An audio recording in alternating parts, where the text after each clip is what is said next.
Yes, good morning students, how are you. आशा है आप सभी सही हो। और आज हम होमोफोन्स करेंगे नेक्स्ट 10। ठीक है, 20 होमोफोन्स हम पढ़ चुके हैं। 20 होमोफोन्स में हमने जो पढ़ा है उसको रिवाइज तुम करोगे, जो तुम्हें बताया गया है उसको सीखोगे अच्छे से। और अब जो है नेक्स्ट 10 करेंगे आज हम। देखिए, पहला है सबसे पहले आज के लिए PRICE, प्राइस। PRICE, price. ठीक है, और इसी का है PRIZE। ठीक है, दोनों होमोफोन्स हैं, दोनों को समझेंगे। प्राइस और prize, what is difference between price and prize. Homophones हैं, वोकैब को स्ट्रॉन्ग करने के लिए बहुत ज़्यादा ज़रूरी हैं हमारे लिए, और इनको सीखना भी हमारे लिए बहुत ज़रूरी है। तो आपसे आशा है कि आप इन सभी को लिखोगे और याद करोगे। ठीक है, 10 हम कितने कर चुके हैं? 20 कर चुके हैं हम। आज के लिए 21 है ये। ठीक है, इस प्रकार से हमारी वोकैब जो है धीरे धीरे स्ट्रॉन्ग होती चलेगी। तो पहला है हमारा प्राइस। प्राइस का मतलब होता है वैल्यू, कीमत। ठीक है भाई, किसी चीज की वैल्यू, कीमत। ओके, कीमत। और इसको हम लिख सकते हैं what is the price of this pen. What is the price of this pen. Sentence में हम इस प्रकार से कन्वर्ट कर सकते हैं इसको। ठीक है, दूसरा है हमारा प्राइज। प्राइज का मतलब होता है इनाम। ठीक है भाई, प्राइज का मतलब होता है इनाम। जैसे कि हम बोलते हैं, इनाम पे छोटी की मात्रा आएगी, न कि बड़ी की। इनाम, I won the first prize in the high jump. I won the first, FIRST, first prize in the high jump. In the high jump. ठीक है भाई, तो याद रखिएगा ये जो है हमारा प्राइस होता है और ये प्राइज होता है। याद रखिएगा, एक बात और बता रहा हूं मैं, यहां पर फर्स्ट से पहले आर्टिकल द यूज हुआ है। क्यों यूज हुआ है, किसी को पता है? क्योंकि जितने भी हमारे कार्डिनल, रौनक इधर देखिएगा, जितने भी हमारे कार्डिनल एंड ऑर्डिनल नंबर होते हैं उनसे पहले हम आर्टिकल क्या यूज करते हैं? द यूज करते हैं। मैंने बताया था आपको। ठीक है, तो इस प्रकार से ये छोटी छोटी बातें हैं, आपको सीखनी है। कोई सेंटेंस यूज हो रहा है तो उसके अंदर आपको ये देखना है कि ये चीज क्यों यूज हुई है। ठीक है, उसके बाद आता है 22 पे हमारा बिल्कुल इजी वर्ड है, जैसे कि route and root, ROUTE, route and ROOT, root. दोनों को रूट ही बोला जा रहा है, लेकिन स्पेलिंग जो है अलग अलग है दोनों की। दोनों का मतलब हमें समझना है। देखिएगा, रूट एंड रूट। रूट और रूट के लिए हमारे शब्द हैं। रूट होता है ROUT, रूट होता है मार्ग, है ना, पाथ, रास्ता, रूट। तो इसके लिए मैं सेंटेंस बना रहा हूं, he has gone by a long route. He has gone by a long route, ROUTE। यहां पर देखिए, इस सेंटेंस में भी मैंने आपको बताया कि हमेशा हैज, हैव के साथ वर्ब की थर्ड फॉर्म यूज होती है। आप कोई भी छोटे से छोटा सेंटेंस देखोगे तो उसके अंदर आपको पता होना चाहिए कि यहां पर इस कारण से ये वर्ब यूज हुई है। ठीक है, he has gone by a long route. तो ये हमारा वोकैब का भी साथ साथ चल रहा है, और ग्रामेटिकल जो चीजें होती हैं हमारी, कि कहां पर हमारी वर्ब की फर्स्ट फॉर्म यूज होगी, कहां हमारी सेकंड होगी, कहां थर्ड होगी, कहां ING यूज होगा। ठीक है, ये सारी की सारी, कहां पर आर्टिकल यूज होगा, कहां पर कौन सा प्रीपोजिशन यूज होगा। कोई भी सेंटेंस आप पढ़ रहे हो तो उसको समझना आपके लिए बहुत ज्यादा जरूरी है। तो he has gone by a long route, तो यहां पर ये हो जाएगा। और ये जो रूट होता है इसका मतलब होता है जड़। इस रूट का मतलब होता है जड़। एक पौधे की जड़ होती है ना, तो इसी प्रकार से, जैसे देखिए, this tree has long roots. This tree has long roots. तो यहां पर हमारा ये हो जाएगा। तो रूट और रूट को आपको अच्छे से समझना है। रूट मीन्स मार्ग, रूट मीन्स जड़। ठीक है, उसके बाद आता है 23 पे हमारा नया वर्ड है, बिल्कुल इजी है, sale and sale. SALE sale और SAIL, SAIL, और एक और होता है SELL। ठीक है भाई, ये तीनों हैं होमोफोन्स हैं। सेल सेल सेल, तीनों को ही सेल बोला जा रहा है। देखिएगा, इस जो पहला जो सेल है इसका मतलब होता है बिक्री,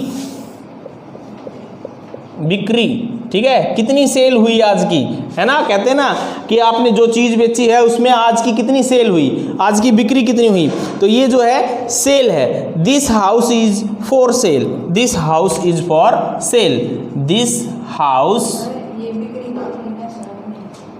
बिक्री, बिक्री ऐसे ही आएगा बेटा, क्या के नीचे आएगा, सॉरी, बिक्री। This house is for cell. ठीक है, तो इस प्रकार से यहां पर हमारा ये रहेगा, this house is for sale, sale मतलब बिक्री। और यहां पर जो सेल है SAIL, इसका मतलब होता है चलना, चलना, किसी चीज का चलना, अच्छे से चलना। जैसे कि the ship set sail, the ship set sail. ठीक है, और ये जो सेल है इसका मतलब होता है बेचना, किसी चीज को बेचना। ही इज सेलिंग या सेल, ही इज सेलिंग, यहां पर इज आया है तो कंटिन्यूस करना पड़ेगा। ही इज सेलिंग डैश, जो कुछ भी बेच रहा है, फ्रूट्स, फ्रूट्स, कार, जो भी है, तो ही इज सेलिंग फ्रूट्स। तो इस प्रकार से तीनों सेल को आपने लिखना है और समझना है। उसके बाद आता है हमारा बिल्कुल इजी वर्ड है पील। 24 पे करेंगे हम, PEAL, पील। और उसके बाद है PEEL, पील और पील, दोनों को ही पील बोला जा रहा है। और देखिएगा, पील और पील का मतलब क्या होता है, पील का मतलब होता है झनकार, PEAL, पील का मतलब होता है झनकार। ठीक है, और इसका सेंटेंस कुछ इस प्रकार से है, this is the peal of church bells, this is the peal of church, CHURCH, church bells, कि चर्च की जो घंटियां हैं उनकी यह क्या है, झनकार है। ठीक है, peals, peal of church bells. और उसके बाद PEEL के लिए क्या हुआ, पील के लिए होता है छिलका उतारना, किसी चीज का छिलका उतारना, छिलका उतारना। ठीक है, और इसके लिए सेंटेंस है पील of the orange, peel of the orange, orange का, संतरा का छिलका उतारना। तो इस प्रकार से पील एंड पील है। उसके बाद 25 पे हमारे पास वर्ड है, बिल्कुल इजी है, आप समझ पाओगे बिल्कुल। यहां लिखूंगा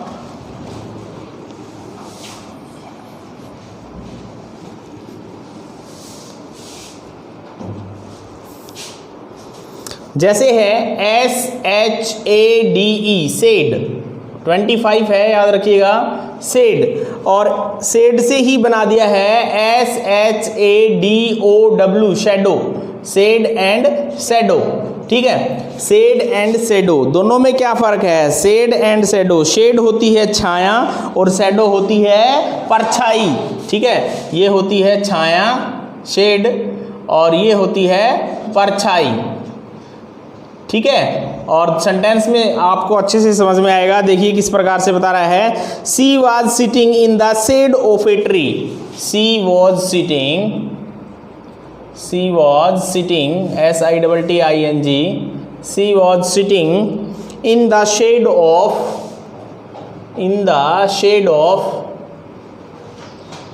ऑफ अ ट्री। ठीक है, और ये जो नीचे वाला है ये होता है परछाई, the dog barked at his own shadow, reflection. ठीक है ना, परछाई, the dog barked at his own shadow, SHADOW। ठीक है भाई, तो इस प्रकार से शेड और शैडो क्लियर है। शेड होता है छाया, she was sitting in the shade of a tree, और शैडो होती है परछाई, the dog barked at his own shadow. ठीक है, नेक्स्ट है 26, लिख लो सभी बच्चे, कल सुनेंगे फिर। अब आता है हमारा 26 पे STORY स्टोरी और STOREY स्टोरी एंड स्टोरी। बिल्कुल इजी है, करवा चुका है, ये करवाया जा चुका है। ये जो स्टोरी है STORY स्टोरी, इसका मतलब होता है कहानी, और ये जो स्टोरी है ये होती है हमारी भवन की जो मंजिल होती है, 2 स्टोरीज 3 स्टोरीज, ठीक है ना। मंजिला, 3 मंजिला भवन है, 2 मंजिला भवन है, तो ये होती है मंजिल। एक भवन की जो मंजिल होती है ना, 3 मंजिल है, 4 मंजिल है, तो इस प्रकार से ये जो होती है वो स्टोरी होती है। तो इस प्रकार से अगर आप इनको दोनों को भी सिंगुलर प्लूरल में काउंट करोगे तो भी आपको पता होना चाहिए। ये जो स्टोरी है इसका अगर मैं नंबर चेंज करूंगा तो यहाँ पर क्या रहेगा, y को हटाया जाएगा यहाँ पर, और यहाँ पर खाली s लगा दिया जाएगा। क्यों? क्योंकि y से पहले क्या है, वोवल है, और जब भी हमारा y से पहले वोवल होता है तो हम y को रिमूव नहीं करते, सिर्फ और सिर्फ s ऐड करते हैं। और इसी प्रकार से यहाँ पर y से पहले कॉन्सोनेंट है तो हम इसके साथ क्या लगाएंगे, s नहीं लगाएंगे, y को हटाकर IES लगाएंगे। ठीक है, तो इस प्रकार से आपको सिंगुलर प्लूरल के फर्क को भी इसके अंदर देखना है। और यहाँ पर y से पहले e है और यहाँ y से पहले e नहीं है, स्टोरी एंड स्टोरी। तो दोनों के सेंटेंस को देखिएगा, समझ लीजिएगा, बिल्कुल आसान है। सी told me a story, C told me a story, उसने मुझे एक कहानी बताई। ठीक है, और यहाँ स्टोरी का मतलब होता है मंजिल, जिसके लिए है the house has 2 stories, this house has 2 stories, STOREY है, और मुझे इसका प्लूरल बनाना है तो खाली s लगाना है, क्योंकि भैया y से पहले क्या दे रखा है, e दे रखा है। ठीक है, तो इस प्रकार से ये 26 हुआ। 26 के बाद हम करेंगे 27।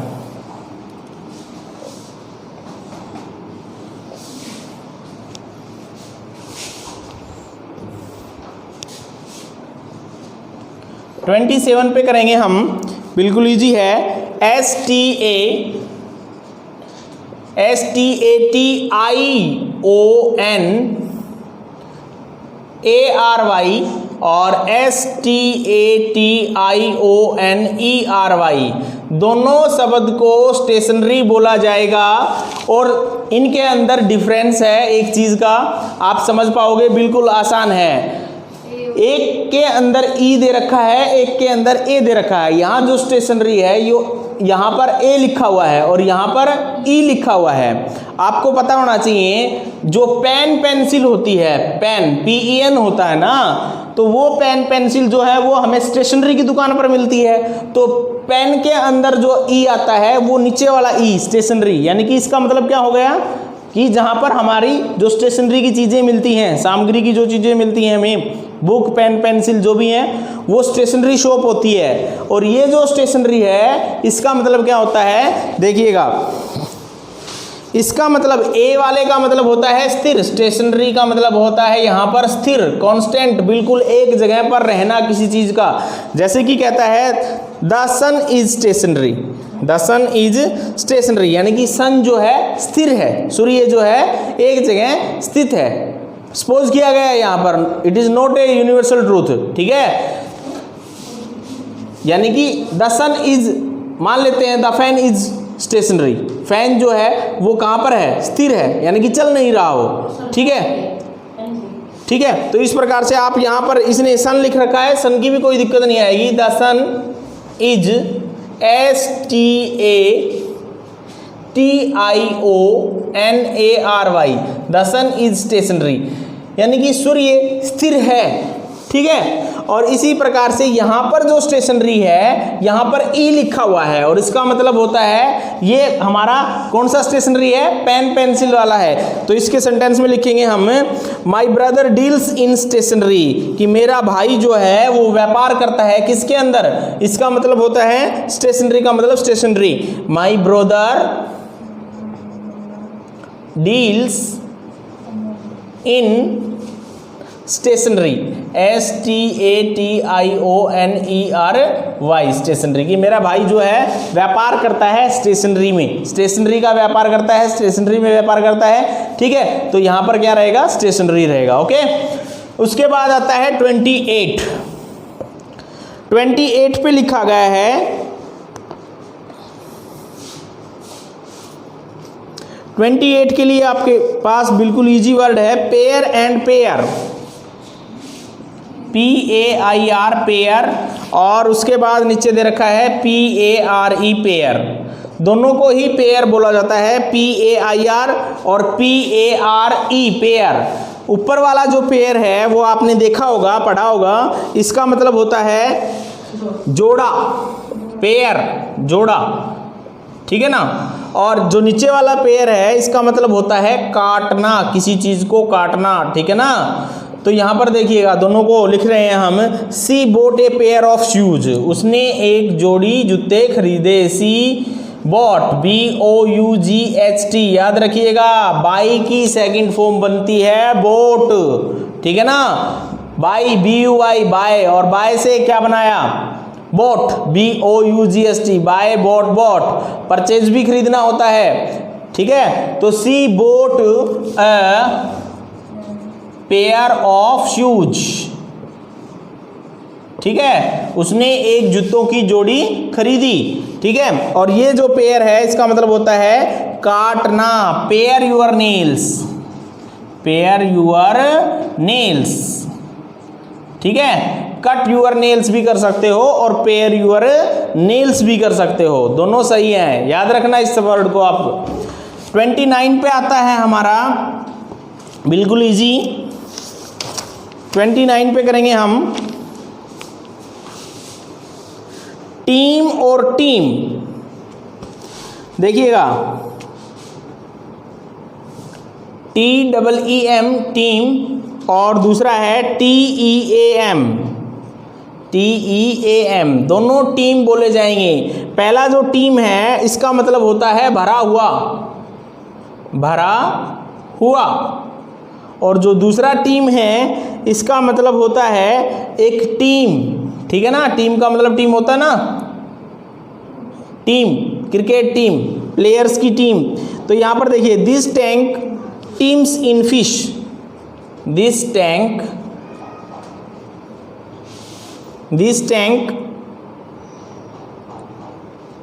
Teams in fish, teams in fish, कि यह जो टैंक है वो किससे भरा हुआ है, फिश से भरा हुआ है, ठीक है। और यहाँ जो टीम है इसका मतलब आपको पता ही है कि एक जो टीम होती है, our team scored 3 goals, our team scored, our team SCORED scored 3 goals, ठीक है, इस प्रकार से। और लास्ट एंड फाइनल है 30, बिल्कुल इजी लिखेंगे हम, weight and wait, WEIGHT weight और WAIT वेट, बिल्कुल इजी है, वेट ही बोला जाएगा दोनों को। WEIGHT भी वेट होता है और WAIT भी क्या होता है, वेट होता है। तो दोनों को इस प्रकार से हम समझेंगे, इस वेट का मतलब वजन होता है और इस वेट का मतलब क्या होता है, इंतजार करना, प्रतीक्षा करना। वेट मीन्स वजन। सर टीम भरा हुआ, उसमें सराउंडिंग स्पेलिंग टीम की,